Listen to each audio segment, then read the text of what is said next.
the full total non-stop casting action here.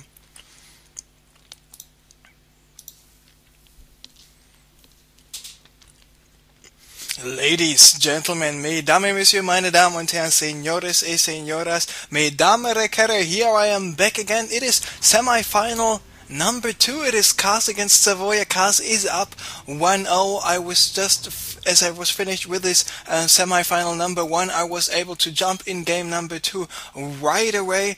And they just started. We are here on the Shattered Temple. It is Kaz as the blue Terran in the 9 o'clock close positions by air. At the 6 o'clock we have Servyoa as the yellow Terran player. So it is blue and yellow. It is Terran and Terran. And the winner of either player of this game or this series in general will face Insolence. Kaz needs to win this one more game. Servyoa needs to win 2 more games. So 2 games in a row for Servyoa. Kaz only just needs to win 1 more game. 2 games in a row in total for him as well, because he already was able to take the first. There he is expanding, and he's expanding after a 1-1 run build. Now having a couple of Hellions at the front. So with his Hellions, he wants to go for some distracting action. This bunker not just finished yet, but... And with this Medivac he wanted to drop in the back, but here are the Marines of Servyoa waiting for this Medivac to drop the Marines. So here are the Hellions, but with Servyoa having the siege tanks at the top and the Marines in the back. He did a really nice job at denying this attack, but now Kaz here with the Hellions at the bottom, being able to do just more damage to the Marines with his own Marines and the Hellions. He just lost 3 Marines, and he killed about 6 Marines. And this is what you want to call cost-effective. What is the answer? Because Servyoa not just yet going for an expansion. I mean, he actually finished with his command center already, and he's even able to follow it up with a starport. So nice Terran play by him. Meanwhile, this command center for Kaz will finish a little bit later. But the big difference is, this command center is already at the natural expansion by him. And it looks like I was right in the end. After all, the rich Vespine geyser gives 6 minerals each time a probe walks out of the assimilator. So there we have a drop coming in by Kaz with his 3 Hellions, not doing too much damage, but he just lifted his forces up once again. Meanwhile, with Servyoa having here in the most bottom left corner possible, he's having the Banshee, and now the Viking of Kaz is he was just missing this Banshee in the last second, because in about 5 seconds the cloak for the Banshee is finished. Just imagine Kaz being able to spot this Banshee would go down. Now the Banshee's got the cloak, but here it is. There we see missile turret coming up. There's a scan, Marines and the Viking. Will they be able to take out the Banshee? No, in the last second he was not able. And now Servyoa is even at the right side attacking here as well. What about this missile turret? Missile turret will be finished in 5 seconds. There we see another scan here coming, provided by the orbital command at the natural expansion.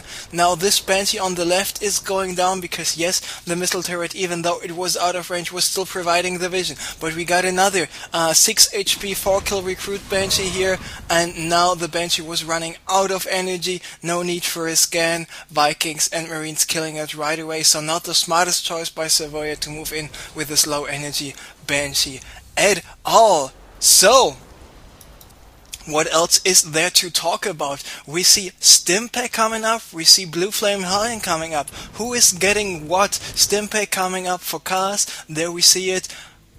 Combat Shield coming up for Kaz, and Blue Flame Hellion coming up here for Servyoa, who's by the way on the double starport. He's not just yet giving up on the Banshees, he's continuing with the Banshees, and I'm not so really sure if this is the best idea. I mean, yeah, the Blue Flame Hellions, thumbs up. I like Blue Flame Hellions because they are so freaking fast in driving around, doing some drive-by shootings and stuff. And if the Blue Flame Hellions are in your base, all the SCVs goes like, no, it's so hot in here, I better take off all my clothes, I am getting so hot, I will take my clothes off. Or just die because of the blue flame is actually pretty hot. By the way, in chemistry in school, I was focusing a lot on physics and chemistry. even though now I'm studying something completely else in the university. But a flame, this blue flame is actually 1500, 1600 degrees. In some cases it can even go up to 2100, which is pretty damn hot. So here are some cloaked banshees taking out some Vikings. Now there's the scan. Banshee number 1 goes down, and Banshee number 2, to kill this one it requires another scan. And will we see another scan?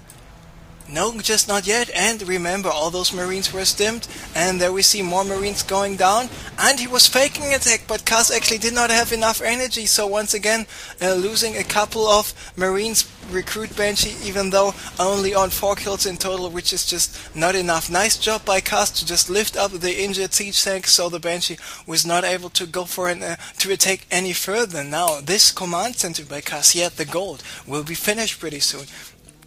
What about this command center? It will not be moved to the gold here by Servyoa, it will be moved to the bottom right corner expansion. So in terms of economy, it's looking slightly better for Kaz. There we see it. He is ahead by 6 harvesters.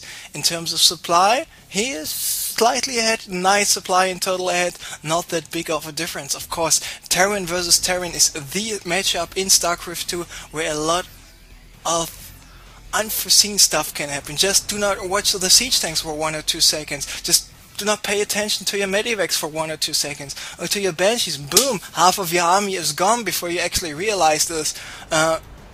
TVT is the matchup which, if you're smart playing, and for example if your opponent is paying no attention for 1 or 2 seconds, where you are able to come back right away. And now I really like the decision here of Kaz to go for the attack at the backdoor entrance, even though his decision to sacrifice this Viking to the missile turret might have not been the best, and he's not even attacking the destructible rocks. Nice job from Servyoa to come in from the back, taking out siege tank number 1, siege tank number 2, and this is what I was talking about. Do not pay attention. 3 siege tanks are going down. I mean, Servyoa could have survived with a couple of more banshees here, but taking out the siege tanks was the most crucial part. Now he's got some siege tanks of his own. He's got the Hellions with the blue flame waiting for the Marines to get dropped, and of course, what is Kaz expecting? The banshees, not the banshees, the Viking taking out the medivacs, the blue flame Hellions, just waiting for the Marines to just get dropped one by one by one. I mean, let's be honest, not too effective. On the other hand, Servyoa tried to go for the blue flame Hellion counter-attack, but you do not want to go for a blue flame counter-attack against a planetary fortress. It's just not working out quite well. I mean, the Ibix, it's Ibix, and not the Ibix, it's the Ibix cannon. Actually, by the way, I just realized, if you're really good with the beatboxing and you say Ibix, Ibix, Ibix all the time, you just can go for some beatboxing action, even though I'm not too good with this. I tried this a couple of years ago when I still was trying to make some reggae music, but this is not anymore the case, because now I'm all about StarCraft, at least for the moment, and still enjoying it. Kaz is moving out to the center location. There we have a couple of Marines in addition to some siege tanks, of course, to the Hellions. Servyoa not paying attention. I mean, he was able to roast and toast 5 Marines, but that's about it, and losing 5 Hellions to kill 5 Marines is what you not want to call worth it at all. Let's take a look at the harvester count once again. 63 for Servyoa, 55 for Kaz. The supply count is telling us 130 for Servyoa, 117 for Kaz. So especially with those 2 medivacs he lost here in this area to the Vikings and the Blue Flame Hellions, he was slightly behind. Now counter-attack coming up here by Servyoa.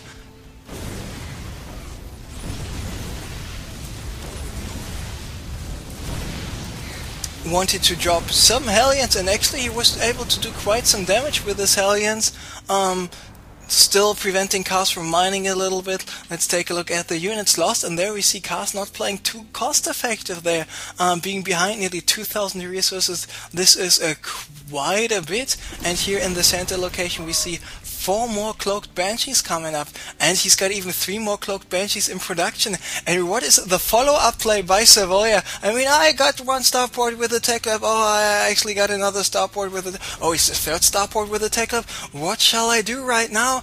It is, why don't I build a fusion core? Because why? Battlecruisers are awesome. Now he's landing his command center at the goal. 3 mules are already waiting. The refinery number 1 and number 2 are also finished.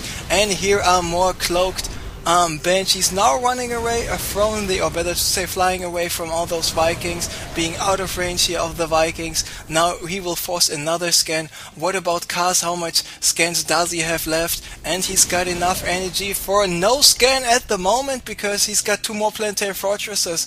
So he's forced to retreat once again.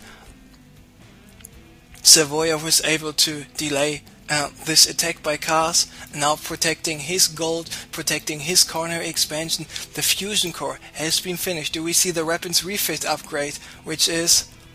and this is really interesting, by the way. Battlecruiser number 1, Battlecruiser number 2, and Battlecruiser number 3 coming up as soon as he's not supply blocked, but he has to wait another 20 seconds until he's not supply blocked anymore. Anyway, now here is Servyoa moving out. 2 of his 5 Banshees ran out of energy. All those Marines are stimmed. Servyoa losing quite a lot of forces here. And Kaz might be able to do some damage, but no! 6 siege tanks are waiting, but in the end it's might be the Marine Marauder force might be a little too big. Now Servyoa was able to take out all of the Vikings, and because he's got an orbital command here, he can lift it up and not take too much damage, because now only the Marines are able to attack the orbital command, and because of the fact that all those Marines are in the red already, they are not able to stim once again, making this orbital command be able to survive. So what about the battle cruisers, kettle bruisers operational? Not just yet, because there we see 1 battle cruiser, there we see the 2nd one, and the 1st one is soon to be finished. Let's hear. Who called in the fleet? Who called in the fleet? And by the way, Chris Madsen was the guy who did the voice for the battle cruisers in StarCraft 1. I'm not sure if he did it in StarCraft 2 as well, but he did absolutely do it in StarCraft 1. Getting for the +1 attack, and this +1 attack for the battle cruisers is really a good thing to have, because it increases the damage done with each upgrade by already 16.7%, which is quite a lot. He's got more battle cruisers in production. Now Thor is out. Of course the Thor can't do anything about this. 2 more Cloaked Banshees here on the right. Battle cruisers, there they are. Now let's take a look at the HP. 1 battle cruiser slowly going down, but all the Marines are down as well, so it's up to the Marauders to deal as much damage as possible. And now this Thor, of course, won't do shit against it, and I'm not sure why he did not pull some of his battle cruisers back, because now those stimmed Marauders wreak some havoc here in the main base of Servyoa. Will they be able to take the armory here as well? Now the battle cruisers coming back, the forces here, especially the siege tanks of Kaz, have to retreat, and Kaz is forced to go for some Mars Marine Viking play, even though, like I already said, the battle cruisers without any upgrades for the armor already have +3 armor. And the Marines at the moment, where do we have some Marines? Here we go. He's got the +2 attack finished, doing 8 damage. So just get this -3. This is 8 minus 3 is 16 to 10. I'm just trying to figure out how much percent damage reduction this is, but I think it is 60% damage reduction, but not 100% sure, to be honest, because I'm just focusing on the game and not on my math at the moment. Maybe someone in the chat will be able to tell us what's going on. Servyoa, he's at 6 battle cruisers already, and I mean, he's got enough energy for 3 Yamato cannons. So just please do me a favor, get the weapons refit, get the Yamato cannon upgrade. It just only takes 60 seconds. He's now getting the +1 armor, so the battle cruisers will have +4 armor, and this is really a good thing to have. So now Servyoa on 4 bases, still moving around with his Blue Flame Hellions, passing those units, and now will he be able to do some damage in the mineral line here? Of course there's a planetary fortress. How much damage will he be able to do? Killing 4 SCVs? No. 4 SCVs and a mule is not what you want to call worth it.